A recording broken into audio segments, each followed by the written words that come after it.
So no Samuel again, no Hardman again.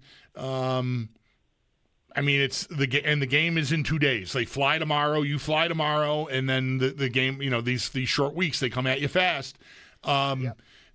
With two receivers not practicing yet this week, I might want to lean towards them both missing this game. And how wide does that swing the door open, if at all, in your opinion, for Keon Coleman to get back in the lineup?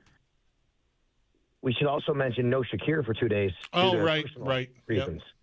Yep. So you hope that everything's okay there. I wouldn't have any reason to believe it's not. But you hope everything's okay there.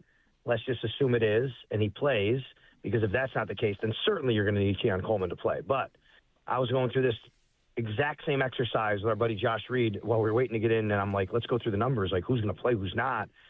I think this really, a lot of it depends on how they view Hardman as an actual receiving option versus just a returner, because today they re-signed Brandon Codrington to the practice squad.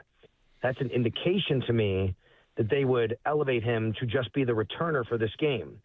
So now you don't have to count Hardman as a receiver anyway, even though he did get on the field in that capacity. Now, that said, I think it's just a straight-up switch, Elijah Moore for Curtis Samuel. I mean, that seems kind of the way they played it this year anyway. They've taken turns, kind of, yeah. Yeah, right? So I don't think that should really impact. Now, Gabe Davis already has one elevation. He only gets 3. You could decide to elevate him again, and after last week's performance and the way the offense worked, I don't know why you want to do anything differently. So I would think that maybe that is the case. That said, also about Gabe Davis, after everything, him rehabbing and going through everything he did to make sure he's healthy, and he coming off a game 4 days later, we don't have that information on how they feel that he came out of it to, conditioning-wise, health-wise. Right.